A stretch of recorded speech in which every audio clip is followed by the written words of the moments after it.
costumo pensar, mas acho que a gente está com uma rotatividade agora nos seminaristas, pregamos de manhã, então faz um bom tempo que eu não prego de manhã.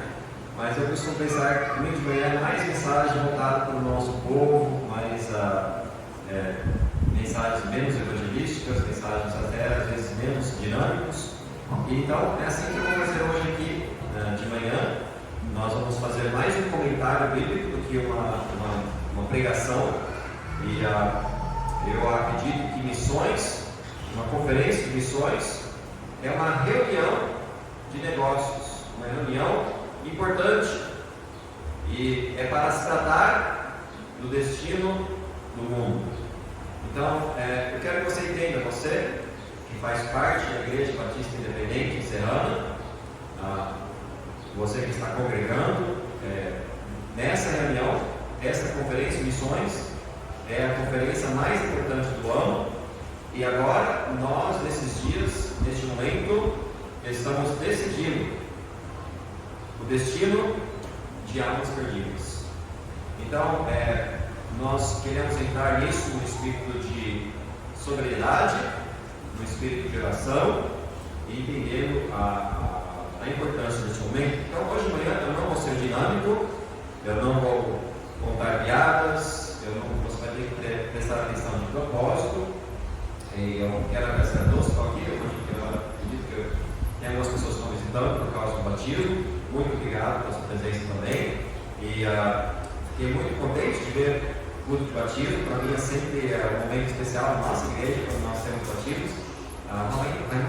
Raimundo, parabéns para você. É sua filha que se batizou também? Parabéns a todos os candidatos. Mas a história do Raimundo me lembrou uma história na minha vida. Eu tenho tido muitas e muitas experiências ganhando pessoas para Cristo. Tenho testificado para pessoas no ônibus, nas lojas, na rua, de porta em porta, na igreja, nos bares, no avião. E eu tenho tido muitas experiências vendo pessoas se renderem aos pés de Cristo.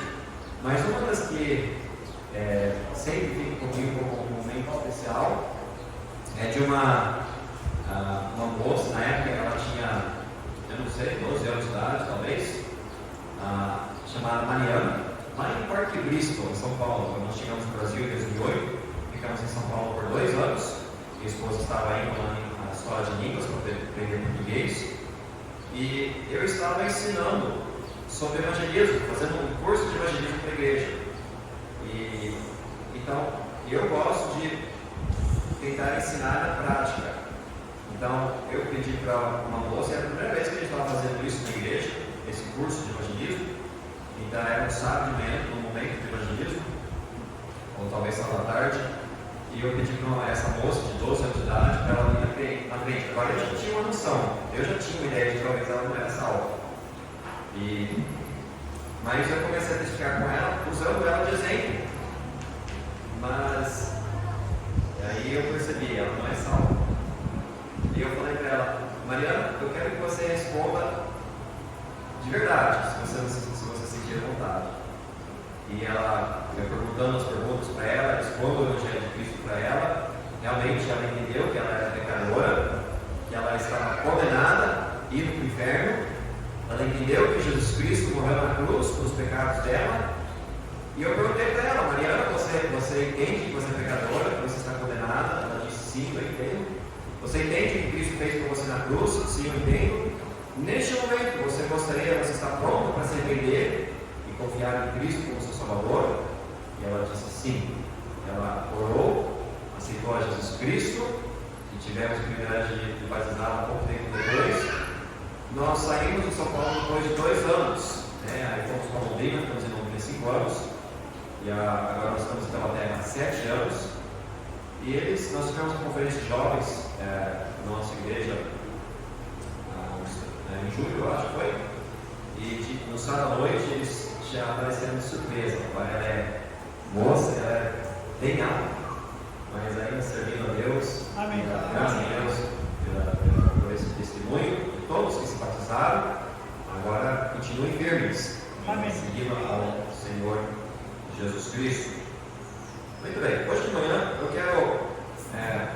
quero te extrair alguns princípios bíblicos sobre finanças, especialmente sobre promessas de fé, mas para estabelecer um alicerce, eu quero que nós abrimos as nossas Bíblias para 1 Coríntios. Que horas que costuma terminar mais ou menos em geral? 11 horas.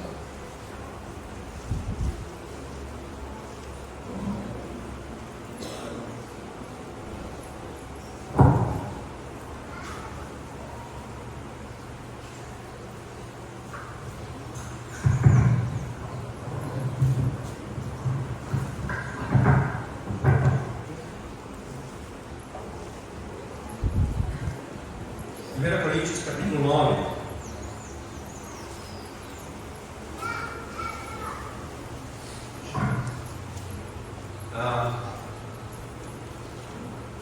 Às vezes, pastores têm medo de falar sobre finanças, especialmente no mundo que nós vivemos hoje, em que muitas igrejas, algumas igrejas, infelizmente, maltratam esse assunto, né? E tem muitos realmente. Tem alguns que são merceneiros mesmo, que usam a palavra de Deus para proveito próprio. Mas em qualquer coisa na vida, existem pessoas que fazem as coisas equivocadamente e existem pessoas que tratam o seu assunto ou fazem as coisas corretamente. Hoje são as eleições e certamente, em geral, na nossa história aqui no Brasil, muitos políticos têm sido corruptos. Mas não é todo político que é corrupto. Tem políticos que têm o bem do povo em seus corações, em suas mentes. Às vezes a gente olha para o policial, para a polícia em geral, a gente pensa tudo corrupto. Não é não. E você olha para as igrejas, certamente tem igrejas, entre aspas, que não são igrejas, não de acordo com a palavra de Deus. Mas, talvez não é a maioria, mas existem igrejas boas que pregam a palavra de Deus, que tentam, não existe igreja perfeita, mas que tentam viver a palavra de Deus. Certamente existem pastores que amam a Deus, que estão a serviço do seu povo. Aliás, deixa eu dizer, mais uma vez, o pastor Alexandre mencionou na sexta-feira, se a igreja quisesse expulsar ele trabalharia conosco. Eu aceito, pastor. Se vocês algum dia se cansarem do pastor Alexandre, me deixem saber, e será um prazer tê-los conosco. Puxa vida, depois dessa música da irmã Zilda, nem precisa ter mensagem, não tem um apelo, e eu gosto muito da voz da irmã Zilda, e quando nós tivemos a nossa inauguração, a nossa conferência de missões, pouco depois da nossa inauguração, o pastor Alexandre veio com a sua família. A Letícia tocou o violino, o Luiz Fernando tocou o piano, e a irmã Zila trouxe a música especial, foi uma grande bênção. Então, se vocês se cansarem dele, me deixem saber, tá bom? O pastor Alexandre está convidado, tá? Que bênção. Muito bem, 1 Coríntios capítulo 9. Eu quero que nós lemos o versículo 13. A Bíblia diz: não sabeis vós que os que administram o que é sagrado comem do que é do templo? E eu quero fazer uma pergunta para vocês: de quem que o apóstolo Paulo está falando aqui? Não sabeis vós que os que administram o que é sagrado comem do que é do templo? Especificamente, do que ele está falando aqui? Agora, a gente poderia supor isso, os pastores, não seria equivocado, mas eu acho que não é os pastores que tinham em mente, não. Alguma outra ideia? Os sacerdotes, os levitas, no Antigo Testamento. Lembrando que o templo pertencia a Israel, apesar de que a igreja se reunia no templo, no pátio do templo no começo, mas eu pessoalmente acredito que ele está se referindo ao Antigo Testamento, que os mandamentos eram muito conhecidos, e o propósito de Deus sempre foi que os seus homens, os seus servos, vivem da palavra. E no Antigo Testamento Deus tinha todo um plano. Ele falou para as tribos: olha, cada tribo vai dar a sua parte para que os levitas ganhem até mais, um pouquinho mais do que o povo em geral. E os levitas, quando eles tiverem certa idade, eles vão poder se aposentar. E vocês vão cuidar deles. Por quê? Porque o trabalho de levita, de trabalhar ao templo, de trabalhar para Deus, é pesado. E irmãos, realmente, às vezes a gente não vê, porque a gente não vê tudo o que acontece atrás das cenas. Mas deixe-me dizer, se você acha que um pastor do nosso meio está aquilo para ganhar dinheiro, ou que é preguiçoso, deixe-me dizer, trabalho de pastor não é fácil. O pastor faz tudo. O pastor trabalha 24 horas por dia, 7 dias por semana. E é prazeroso, é uma grande honra, um privilégio, mas é trabalhoso, é trabalho.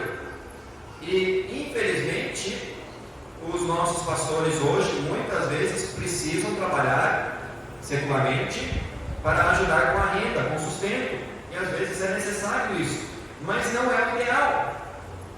Deus quer que os sacerdotes, os levitas, e aplicando para a igreja, Ele quer que os pastores e os missionários vivam da palavra, que eles possam concentrar o seu tempo para o seu povo, para o seu serviço, para que eles tenham tempo para visitar, para que eles tenham tempo para aconselhar, para que eles tenham tempo para preparar mensagens e orar e administrar e executar os planos.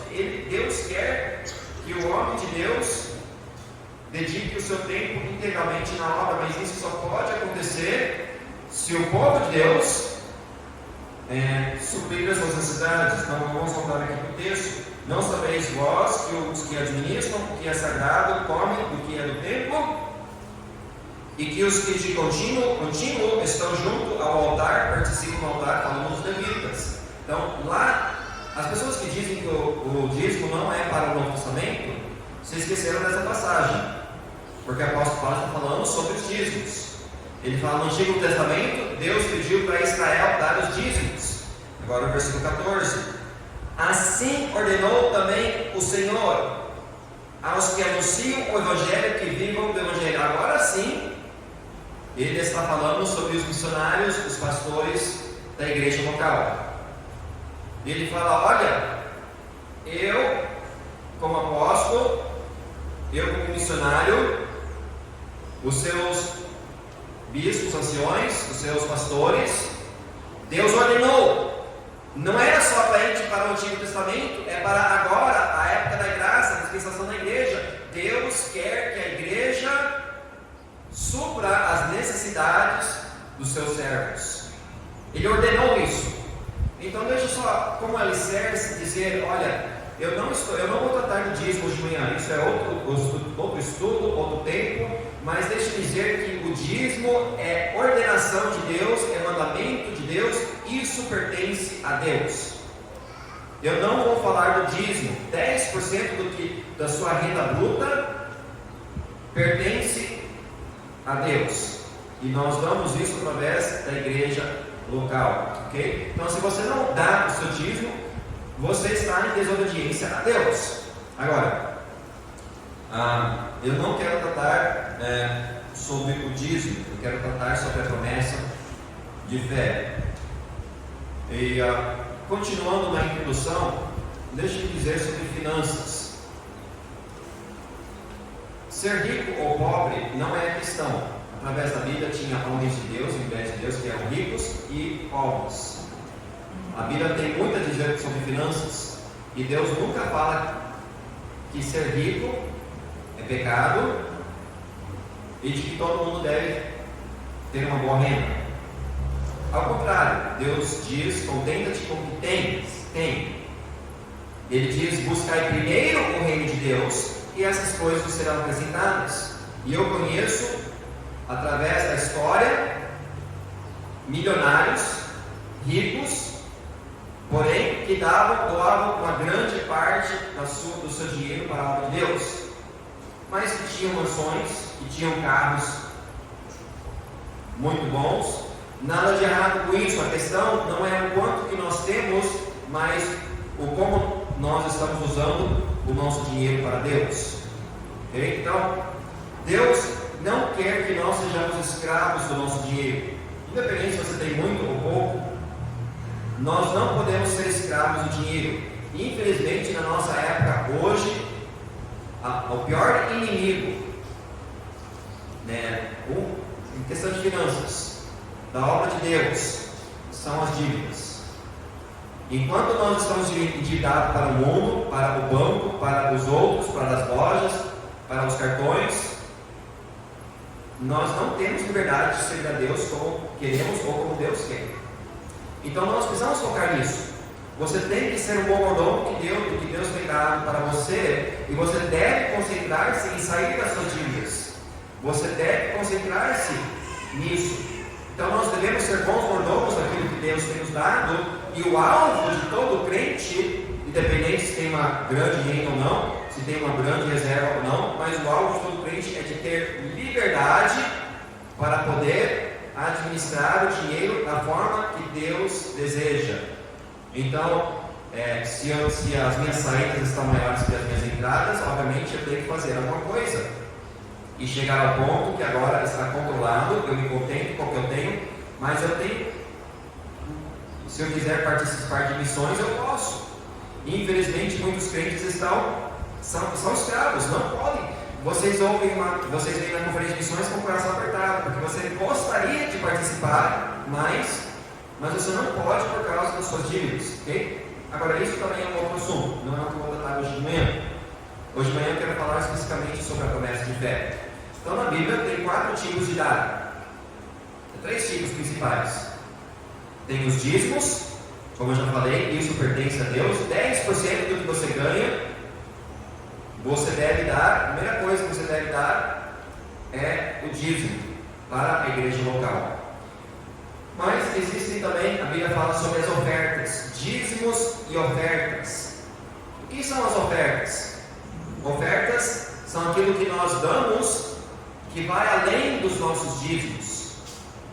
Então eu já dei os 10%. Agora tudo que eu dou para a obra de Cristo, para a igreja, isso é oferta. E oferta é bíblica. É bíblico dar ofertas. Agora a diferença de dízimo para oferta, primeiramente o dízimo é um mandamento. Oferta é voluntária. Deus não fala o quanto que você tem que dar de oferta. É voluntário. O dízimo é uma prova da nossa obediência a Deus. A oferta é a prova do nosso amor para com Deus. Vai além dos dízimos. Se eu falasse para minha esposa, amor, R$100 por mês é o que eu vou gastar em você. Chegou a R$100? Ah não, amor, desculpa, já foi R$100. Não, já fiz a minha parte. Você acha que ela vai se sentir amada? Irmãos, Deus tem dado tanto para nós.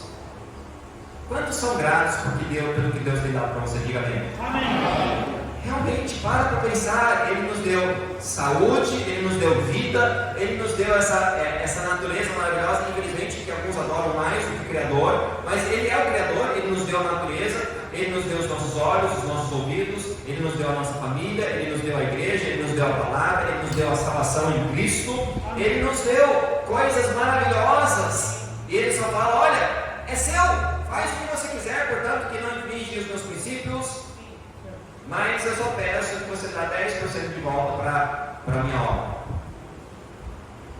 O resto, faz o que você quiser. Agora, dá ofertas de vez em quando também, tá bom? Então, ofertas é uma maneira de nós demonstrarmos o nosso amor para com Deus. E os dízimos da igreja local, você dá para a igreja, e a igreja faz o que ela entende que é necessário fazer com os dízimos. Obviamente, seguindo a lei, obviamente não sendo um bom mordomo, mas é para pagar as contas da igreja. Quantos de vocês gostam desse ventilador com ar no seu rosto? Quantos de vocês gostam? Não, talvez não gostam, né? Quantos de vocês gostam da sombra que esse teto está providenciando? Ou que vocês querem ir lá no sol? Vamos no sol? Quem gosta desses bancos para poder sentar? Quem gostou do projetor aqui? Quem gostou das salinhas para as crianças poderem ir nas suas classes? Isso custa! Quem gosta de ter o pastor Alexandre trabalhando tempo integral na obra de Cristo? Quem gosta disso? Você pode ligar para ele e falar: pastor, eu estou para a cidade. Ele vai lá para sua casa. Não está amarrado ao serviço. Irmãos, isso custa! E a gente não tem problema de gastar dinheiro no restaurante ou para passear. Não, mas dar dinheiro para a igreja? Não, louco. Isso vai intervir na minha família. Isso vai intervir no que eu quero fazer. Tudo custa. Então o dízimo vai para a igreja local. Agora, tem outras necessidades. A igreja tem outras necessidades às vezes que surgem. E às vezes a igreja vai levantar um projeto. Uma dessas necessidades é missões. Agora, nesta igreja, a maneira que missões é feito é através da promessa de fé. Então, é disso que eu quero falar. O terceiro tipo de dar são as esmolas. Esmolas não é dado para a igreja. Esmolas geralmente são em secreto entre você e a pessoa com quem você está dando. Esmolas é quando você tem a mais e você vê uma pessoa em necessidade, pode ser irmão ou não, irmão em Cristo ou não. Você vai ver uma pessoa em necessidade e você ajuda aquela pessoa com a necessidade dela. Isso também é bíblico, irmãos. Quando nós podemos e temos, devemos ajudar aqueles que estão passando necessidade. E aliás, não vou entrar nesse assunto não. Eu ia falar um pouco de política, não vou falar não. Deixa isso falar. Isso eu tenho o direito e o dever de ajudar aqueles em necessidade se eu posso. Mas isso é minha necessidade de decidir. Tá? Agora, eu quero falar sobre ofertas. Entre as ofertas, nesta igreja, uma das ofertas é promessa de fé. Então vamos abrir Atos capítulo 11.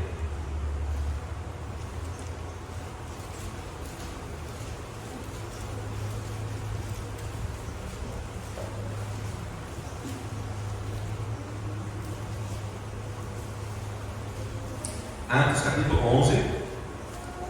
E deixe-me dizer, promessa de fé, esse método, é um método, tá? Esse método específico não está na Bíblia. Promessa de fé em si, a maneira que nós fazemos promessa de fé hoje, não é um mandamento de Deus. Pastor, mas eu pensei que promessa de fé é importante, o mandamento de Deus é importante. Mas ele é um método baseado no princípio do mandamento de Cristo. Qual que é o mandamento? Um dos princípios do mandamento que nós precisamos cumprir é pregar o evangelho a toda criatura. Isso não é o mandamento de Cristo? Agora, todas as criaturas do mundo estão aqui encerrando? Não. O mandamento de Cristo é pregar não somente para os serranenses, mas pregar também para os judeus em Israel. Pregar não somente para os serranenses, assim fala, serranenses, mas pregar também para as pessoas lá em Santo Antônio Piauí. Não, lá no Piauí. E nós então, para cumprir esse mandamento, cabe a nós buscarmos estratégias, métodos que não infringem a palavra de Deus para colocar em prática. Então, ter um projetor não está na Bíblia, mas é válido. E eu lembro quando era tudo novo, né? Eu entendo os pastores que eram contra naquela época. Eu entendo o posicionamento deles, mas eu lembro na época que mídia, projeção, televisão, tudo isso era novo. E as igrejas começaram a colocar telas nas igrejas, né? E alguns pastores bem intencionados pensavam: isso é modernismo, isso é do diabo, isso não está na Bíblia, pecado. Agora, eu vou ser sincero, o método de promessa de fé não está na Bíblia, mas o mandamento do ID está na Bíblia. Então cabe a nós encontrarmos métodos.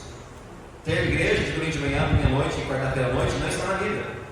Começar o culto às 7h30 na quarta-feira não está na Bíblia. culto de oração, estudo bíblico e oração não está na Bíblia. O que está na Bíblia é ter culto. Amém. O que está na Bíblia é orar. O que está na Bíblia é estudarmos a palavra de Deus. Então cabe a nós como fazer isso. Então a promessa de fé é um método, na verdade, mais recente, que surgiu nos últimos 100 anos, que tem sido muito eficaz para cumprirmos o ID de Jesus Cristo. Agora, irmãos, missões é o coração de Deus. Amém. E se nós queremos ser uma igreja como Cristo, se nós queremos ter o coração de Deus, então nós vamos fazer tudo o que for possível para cumprir o ID. E eu vou dizer que promessa de fé funciona. Amém. Agora, o que é promessa de fé? Como a promessa de fé não está na Bíblia, nós vamos usar uma passagem que o apóstolo Paulo, há várias passagens que o apóstolo Paulo explica sobre contribuição para os judeus em Jerusalém que estavam passando necessidade. E vamos ver o que o apóstolo Paulo fala sobre contribuições, ofertas em geral, e aplicar isso para a promessa de fé. Okay? Então vamos olhar aqui em Atos 11, versículo 21, 29, dizendo. Então vamos começar no versículo 27, para termos um pouco do contexto. E naqueles dias desceram profetas de Jerusalém para Antioquia.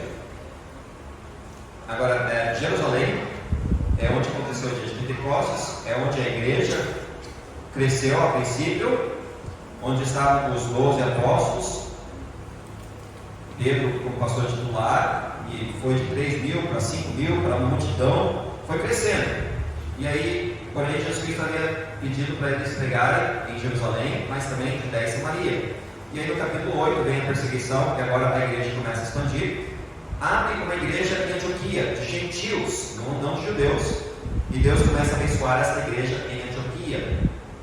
E profetas, lembrando que nessa época os dons de 1 Coríntios 12, os dons carismáticos, apostólicos, existiam. Os 10 dons de 1 Coríntios 12.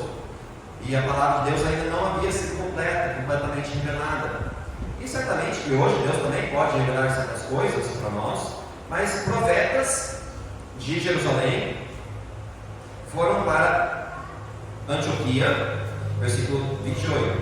E levantando-se um deles, por nome Ágabo, dava a entender pelo Espírito que haveria uma grande fome em todo o mundo.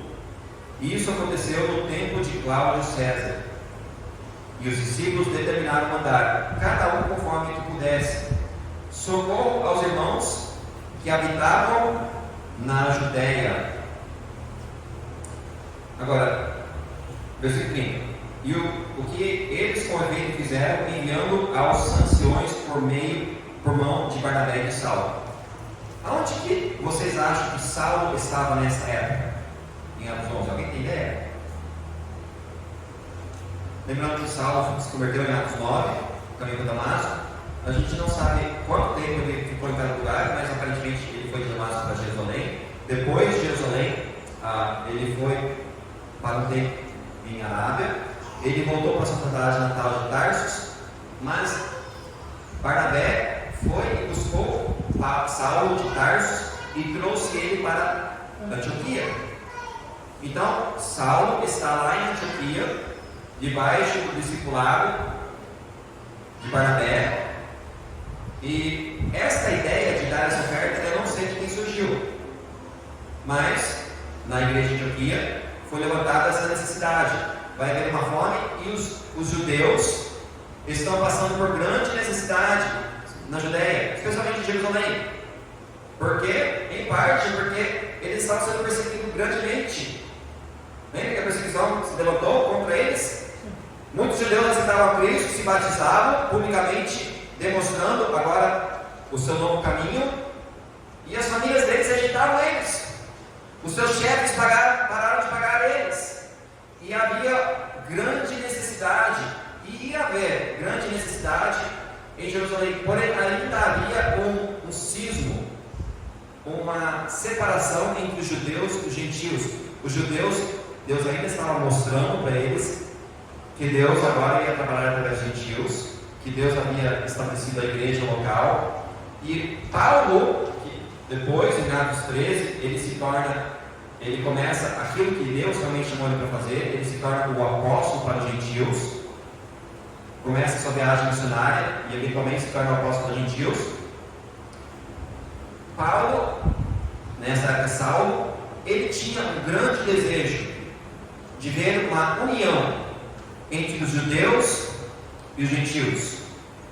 Ele queria tentar fechar esse cisma. Nós vemos isso nas suas epístolas, em que ele está corrigindo os judeus muitas vezes, mas nas suas viagens missionárias, o que ele fazia primeiro? Ele chegava na cidade e ele entrava na sinagoga. O coração dele, ele diz em Romanos 10, Romanos 9, ele orava ardentemente pelos seus irmãos, os judeus, que eles fossem salvos, que Deus abrisse os olhos deles. Ele disse: eu daria até minha vida, eu iria até para o inferno, por amor deles. Paulo tinha um grande amor pelos judeus. Ele viu aqui, talvez foi ele, a ideia dele, não sei de quem foi a ideia de levantar essa oferta, mas ele viu aqui uma oportunidade dos gentios demonstrarem um amor para com os judeus. Amém. Então foi dada a ideia das igrejas gentias de levantarem uma oferta. Barnabé e Saulo iam recolher essas ofertas e trazer para os irmãos em Jerusalém. Ok? Estão comigo? Sim. Então é uma oferta especial, não é o dízimo. As igrejas já estavam praticando dízimo. Não tinham o suficiente no dízimo para realmente abençoar esses irmãos. Então a igreja decide: vamos levantar uma oferta especial. Então é feito um comunicado. E agora vamos abrir para 2 Coríntios, capítulo 8.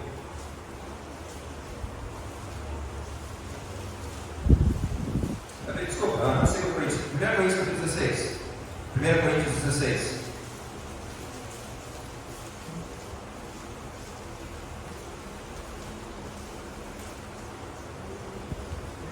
Versículo 1.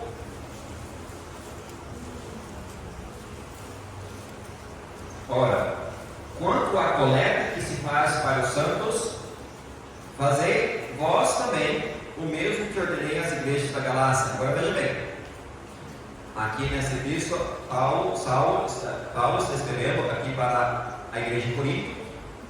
Era uma igreja já mais afluente, tinha um poder aquisitivo maior do que muitas das outras igrejas. Paulo já havia instruído, através de cartas, às igrejas de que ia fazer uma oferta. Ele tinha dado instruções sobre isso. Nós não temos essa carta que Paulo escreveu, mas ele está se referindo a isso, a essa oferta que vai ser feita para os judeus. Ok? Versículo 2. No primeiro dia da semana, cada um de vós ponha na parte que puder ajudar. Agora eu pergunto para os irmãos: por que no primeiro dia da semana? Por que não é no sábado? Quando que eles se reuniam para culto? No domingo, não era no sábado, era no domingo. Mas eles tinham cultos no domingo. Então, Saulo diz: no primeiro dia da semana, cada um de vós põe da parte que puder ajudar, conforme a sua prosperidade. Irmãos, oferta não é uma coisa, não é assim. Você não vai, na promessa de fé, você não vai colocar uma coisa exorbitante, tá? Deve ser sacrificial, mas entenda, se você fizer uma promessa, você tem que cumprir com a sua promessa, tá? Então, se o seu salário é R$1.000, você não vai lá colocar R$1.000 todo mês para a promessa de fé.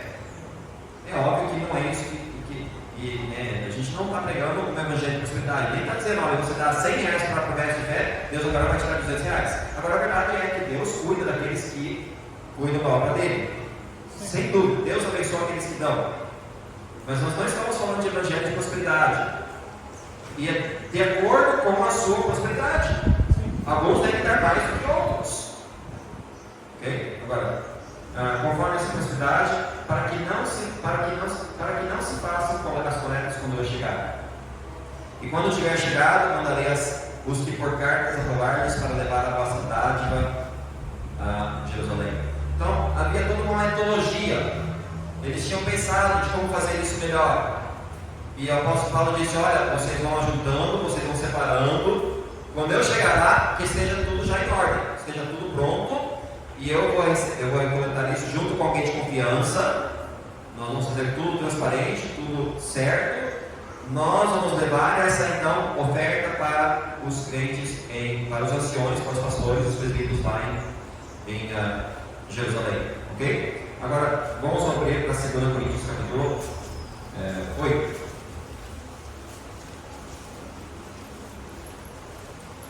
Então, Paulo escreveu 1 Coríntios e aí um pouco tempo depois ele escreve 2 Coríntios. A data, a sua vinda para Coríntios está mais próximo e ele mais uma vez faz menção dessa coleta, dessa oferta que vai ser dada para os crentes, para a igreja em Jerusalém. Versículo 1, capítulo 8, versículo 1. Também, irmãos, vos fazemos conhecer a graça de Deus dada às igrejas da Macedônia. Agora, a igreja em Corinto era uma igreja com poder aquisitivo muito maior do que as igrejas da Macedônia. As igrejas da Macedônia eram compostas por pessoas simples, humildes, que não tinham um grande poder aquisitivo. E Paulo quer usar o exemplo dessas igrejas para desafiar a igreja em Corinto. E que isso também seja um desafio para nós. Irmãos, nós queremos abençoar os servos de Deus para que eles possam cumprir o ID em nosso lugar. E nós queremos fazer mais para missões. Queremos poder sustentar mais missionários. Queremos poder ter um alcance maior. Então, que nós sejamos desafiados através dessas palavras do apóstolo Paulo. Versículo 2. Como em muita prova de tribulação houve abundância do seu gozo, e como a sua profunda pobreza abundou em riquezas da sua generosidade, porque segundo o seu poder, o que eu mesmo testifico, e ainda acima do seu poder, deram voluntariamente, pedindo-nos com muitos roubos que aceitássemos a graça e a comunicação desse serviço que se fazia para com os santos.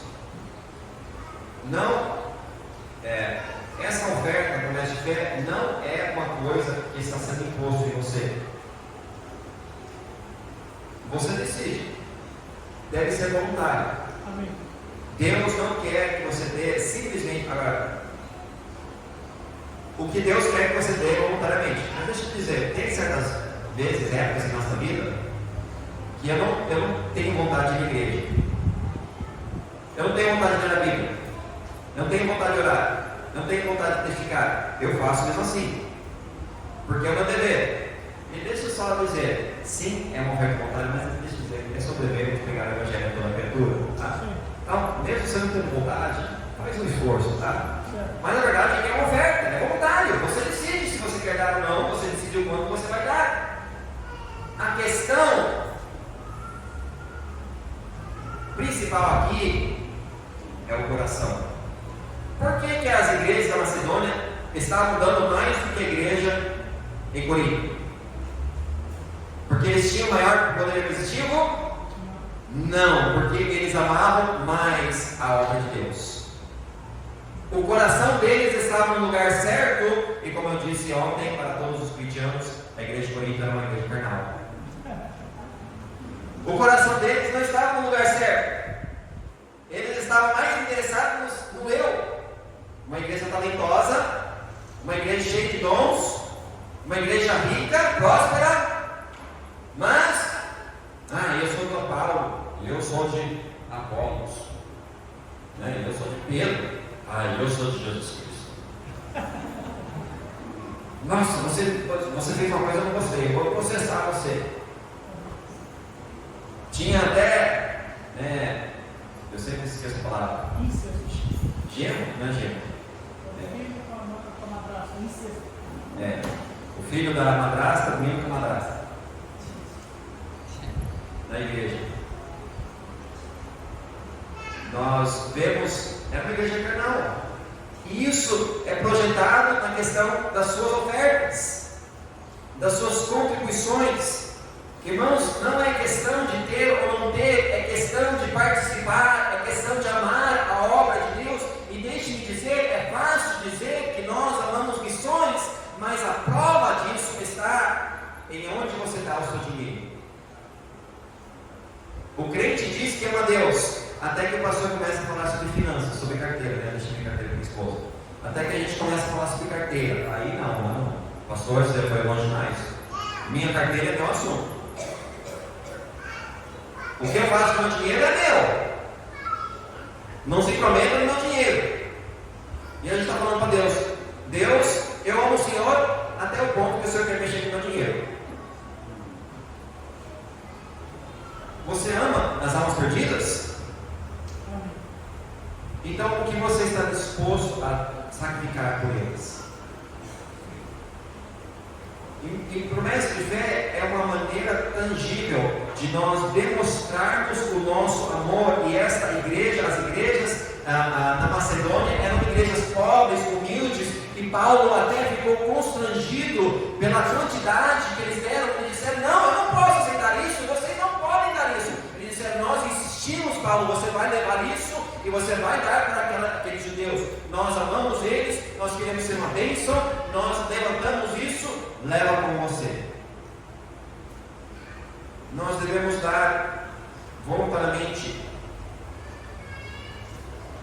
acima do nosso poder, sacrificialmente. Versículo 5: e não somente fizeram como nós esperávamos, mas assim mesmos se deram primeiramente ao Senhor e depois a nós pela vontade de Deus.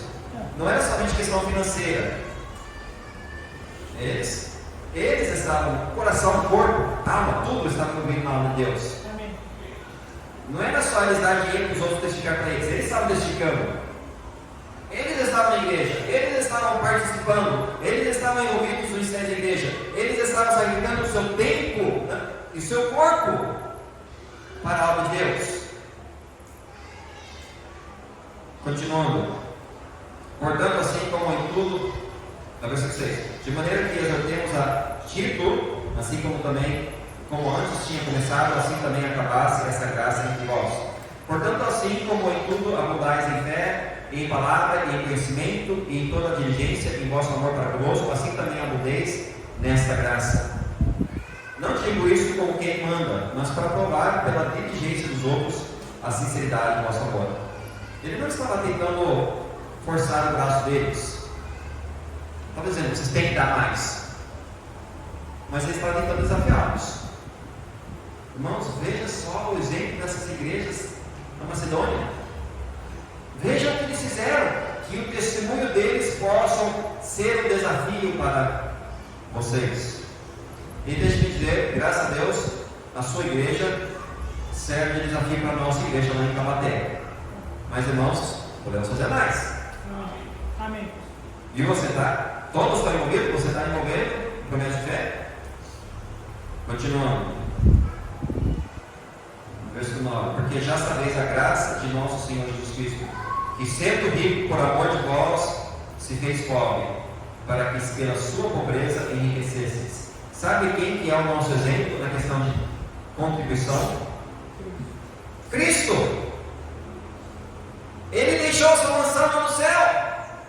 Ele não tinha carro do ano, ele não tinha um plano de saúde, ele deixou tudo, ele se fez pobre para que nós pudéssemos ter a vida eterna, para que nós pudéssemos receber uma herança lá no céu, para que nós pudéssemos ser ricos. E se Cristo estava disposto a fazer isso, a entregar tudo por amor a nós, nós também devemos estar dispostos a dar dinheiro, ofertar voluntariamente acima do nosso poder, sacrificialmente, para que os perdidos também possam ser evangelizados.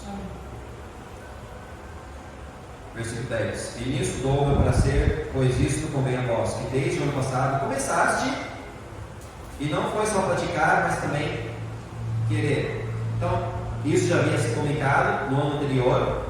Eles estavam levantando a oferta, haviam talvez prometido uma certa quantia, e Paulo falou: olha, não seja só na promessa, vamos cumprir o que você prometeu. Versículo 11: agora, porém, completai também o já começado, para que assim como houve prontidão de vontade, haja também cumprimento segundo o que temos. Mais uma vez, a gente vai enfatizar: se você faz uma promessa, você cumpre a promessa. Então não faz uma coisa, deve ser sacrificial, mas pé no chão, tá bom? Pé no chão. Porque não é só vontade, tem que cumprir. Porque se dá prontidão de vontade, será sempre segundo que qualquer tem, um segundo que não tem. Mas não digo isso para que os outros tenham alívio e vossa opressão, mas para a igualdade. Neste tempo presente, a vossa abundância supra a falta dos outros, para que também a sua abundância supra a vossa falta e haja igualdade. Como está escrito, o que muito colheu não teve de mais, e o que pouco não teve de menos. Agora, pelo nosso tempo, vamos olhar no capítulo 9, ele continua falando sobre isso. Versículo: quanto à administração que se faz a favor dos santos, não necessito escrever-vos, porque bem sei a prontidão do vosso ânimo, da qual me glorio de vós para com os macedônios, que a Acaia está pronta, a Acaia onde estava Corinto, está pronta desde o ano passado, e o vosso zelo tem estimulado muitos. Agora ele recuou um pouco, ele está louvando eles. Amém, parabéns, obrigado pela sua prontidão. Tá? Vocês também têm sido uma bênção para outros. Versículo 3. Mas enviei esses irmãos para que a nossa glória acerca de vós não seja vã nessa parte, para que possais estar prontos. A fim de, se acaso os macedônios vierem comigo e vos acharem desapercebidos, não nos envergonhamos nós deste firme fundamento de glória. Portanto, tive por coisa necessária exortar esses irmãos, para que primeiro fossem ter convosco e preparassem de antemão a vossa bênção, já antes anunciada, para que esteja pronta como bênção e não como avareza. E digo isso, que o que semeia pouco, pouco também ceifará. E o que semeia em abundância ceifará. Cada um contribua segundo propôs no seu coração, não com tristeza ou por necessidade, porque Deus ama o que dá com alegria, e Deus é poderoso para fazer abundar em vós toda a graça, a fim de que, tendo sempre em tudo toda a suficiência, abundeis em toda a boa obra. Conforme está escrito, espalhou, deu aos pobres, a sua justiça permanece para sempre. Ora, aquele que dá a semente ao que semeia, também vos dê pão para comer, e multiplique a vossa sementeira e aumente os frutos para vossa justiça. Que coisa maravilhosa! Amém. O princípio mais universal, não sei se é mais, mas um dos princípios universais da Bíblia: você vai colher o que você plantar. E aliás, se você plantar pouco, você vai colher pouco. Se você plantar muito, você vai plantar. E lá?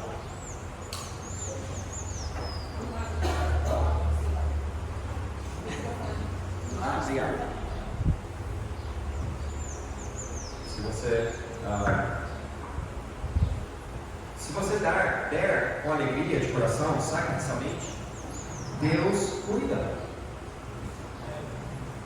Deus abençoa, não necessariamente com finanças, apesar de que muitas vezes também com finanças. Eu entrei numa conversa amigável, teológica, recentemente, sobre finanças e riquezas. Irmãos, não é o dinheiro que é pecado, é o amor ao dinheiro que é pecado. Certo. A Bíblia diz: buscar primeiro o reino de Deus. Não significa que a gente não pode. Nós somos mordomos de tudo que Deus deu para nós. Nós temos que ter dinheiro para sobreviver. Ter uma casa própria, para mim, é ser bom mordomo. Alguns de nós, eu inclusive, temos que pagar aluguel, mas se nós conseguirmos sair do aluguel e ter uma casa própria, amém. Muito melhor. Então, não é o ter ou não ter. Eu tenho uma discussão teológica sobre a questão de riquezas. O crente pode ser rico? Claro que pode. Não é questão de ser rico ou não, é o que você está fazendo com aquilo que você tem. E aliás, são os fortes que ajudam os fracos. E quando nós temos mais, nós podemos fazer mais. E dinheiro cria dinheiro. Você sabe quem são as pessoas que providenciam o trabalho das pessoas? São os microempresários. Pessoas que investem o seu dinheiro, que tomam os riscos, e nós precisamos ter para poder ajudar. Mas as pessoas, na minha experiência, as pessoas que eu tenho mais visto ajudar missões, na verdade, todo mundo, como eu disse, não é questão de quantidade. Se você dá um pouco, mas para você é sacrificial, para Deus isso é mais do que uma pessoa que dá muito, mas não é sacrificial. Tá? Mas, eu conheço, pessoalmente, a minha igreja, em Viador dos Estados Unidos, é uma igreja, o auditório cabe 7.500 pessoas. Agora, a igreja em geral não é uma igreja rica, mas certamente tem pessoas ricas lá. E através da história da nossa igreja, irmãos, eu sou missionário da nossa igreja. Eu pessoalmente tenho sido fruto da generosidade do povo de Deus, inclusive de milionários. Eu conheço um irmão da nossa igreja que tem um carro, até, para nós, na realidade do Brasil, talvez até vergonha de falar, mas ele tem uma Lamborghini. Mas ele dá sacrificialmente para missões. Amém. Na nossa igreja de Estados Unidos, eu sei que é uma igreja grande e é dos Estados Unidos, mas ano passado deu 10 milhões de reais para missões. Eles amam missões e missionários, e muitos que contribuem pesados são os milionários. E sabe por que eles são milionários?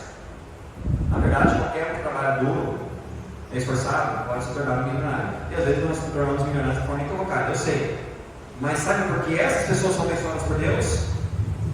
Porque eles colocam Deus em primeiro lugar. Amém. Irmãos, eu sou testemunha disso. Os meus pais vieram para o Brasil com pouco sustento, em 74. Não tinham muito dinheiro. E hoje eles sempre foram fiéis no dízimo. Sempre deram generosamente para missões e para a causa de Cristo. Sempre. Eu lembro uma época, são 5 filhos que eles tiveram, né? Raimundo, você tem 5? 5, né? Eu lembro, foi difícil. Não tão difícil, nós temos bem, eu posso reclamar. Eu nem sabia que, comparado com alguns, eu era pobre, né? Humilde. Mas a gente tinha que contar quantos pedaços de carne cada um contava. Eu comia no almoço. Não era quantidade de pizza lá, não. Um pedaço para cada um, às vezes 2 pedaços para cada um. Acabou. E Deus foi bondoso e generoso para com eles. Hoje eles têm uma casa própria, maravilhosa, bonita. Eles nunca almejaram isso, nunca buscaram isso. Por quê? Em parte, porque eles colocaram Deus em primeiro lugar. Amém. Eu conheço milionários dos Estados Unidos que começaram empresas. Colgate, por exemplo. Você sabe a pasta de dente Colgate? Hoje já não é mais um cristão, né, que é dono, mas ele foi começado por um cristão. E ele aprendeu sobre o dízimo, começou a dar 10%, e ele falou para Deus: Deus, se o Senhor abençoar a minha empresa, eu quero viver em menos e menos. A porcentagem, eu quero viver em menos porcentagem que eu quero dar para a sua obra. Perto do final da vida dele, ele estava dando 80% do que ele ganhava para a obra de Cristo. Então, não é a questão de quanto que nós damos, mas é a questão de que se nós estamos dando sacrificialmente ou não. E deixe de dizer, quando você dá com amor, com a motivação correta, Deus abençoa. Deus cuida. Eu sei que somos um povo humilde. Eu sei. Mas se você dar sacrificialmente, Deus pode pegar aquele povo e multiplicar para a sua honra e a sua glória. Eu não estou pedindo que você dê mais do que você pode, no sentido de que você faz uma coisa uma burrice. Eu estou pedindo que todos se envolvam. Amém. Todos orem. O que é então promessa de fé? Promessa de fé é uma metodologia que a Igreja Batista Independente de Franca e muitas outras igrejas têm adotado. Anualmente há uma conferência de missões, e nessa conferência de missões nós desafiamos o povo sobre missões inclusive sobre o quanto que nós vamos dar para missões no ano que vem. Aqui é dado o cartão, pastor? Sim. Hoje à noite vai ser dado? Então hoje à noite os irmãos vão receber o cartão. E naquele cartão você vai preencher a quantidade que Deus tem colocado. Espero que você já tenha estado orando. A quantidade que Deus quer que você contribua no decorrer do próximo ano para missões. Geralmente é mensalmente, mas não sei como que é o cartão. Você vai colocar lá R$400 por mês, R$200 por mês, R$50 por mês, R$10 por mês, R$1.000 por mês. Você vai colocar lá quanto que Deus falou com você, dentro da sua realidade, mas sacrificialmente, com amor, que você vai contribuir para missões no ano que vem. A igreja vai contabilizar isso e assim a igreja vai saber quantos projetos missionários ela pode sustentar no ano que vem. Quantos projetos vocês têm hoje, pastor? 50. Que bênção seria se você, a igreja, pudesse tomar mais projetos missionários no próximo ano. Mas isso não vai acontecer se nós não damos. Se todo mundo não participa. E eu não sei se lá é congregação ainda, a segunda igreja, né? É uma congregação ainda. Mas irmãos, todo mundo tem que participar. Então, ore acerca daquilo que você vai dar. E com isso eu quero terminar. Vamos abrir lá em Filipenses.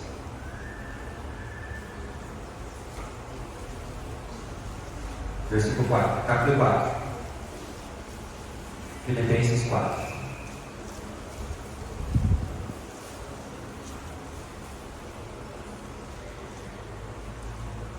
Versículo 4. Regozijai-vos sempre no Senhor, outra vez digo regozijai-vos. O apóstolo Paulo está dizendo: eu estou na prisão, sofrendo, mas eu tenho o gosto do Senhor. Amém. Você faça o mesmo. Aí ele continua dizendo, no contexto, olha o versículo 10. Ora, muito me regozijei no Senhor, por finalmente viver a vossa lembrança de mim, pois já vos tinhas lembrado, mas não tinhas tido oportunidade. Agora, aqui nesse contexto, ele vai começar a falar sobre uma oferta que ele recebeu de Filipe, da igreja de Filipe, dos filipenses. E isso sim foi uma oferta missionária. Para parecer com a promessa de fé, mas foi uma oferta que foi dar especial para o apóstolo Paulo. E ele está agradecendo eles por essa oferta. Mas olha só o que ele fala sobre essa oferta, versículo 11. Não digo isso como por necessidade, porque já aprendi a contentar com o que tenho. Agora deixa eu dizer, esses missionários, se você pudesse ver a real situação financeira deles, o sacrifício que eles fazem pela causa de Cristo, é de se admirar. Eles verdadeiramente amam o Senhor deles e o povo a quem eles estão servindo. Mas irmãos, não é certo, humanamente dizendo, não é certo que eles vivam dessa forma. Não é certo que nós tenhamos a nossa casa própria, o nosso carro, que nós tenhamos a nossa TV a cabo, que nós tenhamos a nossa comida confortável, nossa geladeira, nossas prontas, que nós temos a segurança do nosso salário, e nós dizemos, que eles vivem pela fé. Eles podem viver pela fé. Não é certo isso. Mas eu posso estar dizendo, olha, eu não estou agradecendo vocês porque eu preciso do seu dinheiro. Eu já aprendi a contentar com o que eu tenho. Eu não preciso ter dinheiro. Deus realmente supre as necessidades, e Deus supre as necessidades deles, graças a Deus. Mas ele diz no versículo 12: sei estar abatido e sei também ter abundância. Em toda maneira e em todas as coisas estou instruído tanto a ter fartura como a ter fome, tanto a ter abundância como a padecer necessidade. E aí o versículo famoso: posso todas as coisas em Cristo que me fortalece. Isso não tem nada a ver com prosperidade ou com decretar as coisas de Deus. Posso todas as coisas. Deus, eu ordeno, me dá um carro novo. Eu tenho fé. Posso todas as coisas. Eu vou sanar todos os relacionamentos, porque eu posso todas as coisas. Não. O contexto é: eu posso sofrer fome. Eu posso ficar sem uma TV a cabo. Eu posso comer menos e apertar o cinto um pouco. Eu posso sofrer perseguição. Eu posso ser deixado como morto e ainda ser feliz. Amém. Porque Cristo está comigo. Cristo é tudo que eu preciso. Cristo é tudo para mim. irmãos, se nós temos Cristo, isso é o suficiente. Posso tudo em Cristo que me fortalece, versículo 14. Todavia fizestes bem em tomar parte da minha aflição. Eu não preciso de dinheiro, mas muito obrigado. Humanamente dizendo, eu preciso sim, obrigado. Vocês fizeram bem. Versículo 16. Porque também uma e outra vez me mandaram o necessário da Tessalônica, eles ajudaram ele mais do que uma vez. Versículo 17. Não que procure dádivas, mas procuro o fruto que cresça para a vossa conta. Sabe o que é a promessa de fé? É um investimento na eternidade. O apóstolo Paulo está dizendo em Filipenses: a sua oferta para mim, a razão que eu estou agradecendo você, a razão principal, não é porque você me abençoou e eu quero mais dinheiro. A razão principal é porque eu sei que você está investindo em almas perdidas. E toda pessoa que ganha a Cristo é fruto que vai para a sua conta. Deus tem lá no céu, Ele tem um registro e Ele está registrando o quanto que você deu e quando você contribui para a obra missionária. O fruto daquele missionário é fruto também seu. Então, para cada obra missionária que essa igreja sustenta, para cada irmão que contribui, isso é fruto para a sua conta. Amém. Agora, eu não sou um expert em finanças e nem sou bom com dinheiro, basicamente. Mas eu me interesso um pouco por investimentos, né? Acho interessante, pelo menos. E a nossa missão exige que nós tenhamos reservamos uma coisa para a aposentadoria, porque sabe como que é o INSS, né? Não sabe se vai estar lá quando a gente aposentar. E o missionário, na verdade, nem contribui, contribui sim, mas nós separamos uma certa quantia todo mês e investimos no fundo de garantia. Na verdade, não falar em inglês, mas é na bolsa de valores. E eu acompanho, né? E teve uma época, já estou contribuindo, já faz desde 2006, então, 14, 15, 16 anos. E até 3 anos atrás, o meu retorno, em geral, era de mais ou menos 14% ao ano. É um bom retorno. Agora, nesses 3 anos, com a queda, agora está mais ou menos perto de 6%. Mas a gente fica alegre, né? A gente quer ganhar dinheiro de volta, né? A gente quer investir. Um bom investimento é imóveis. É um excelente investimento.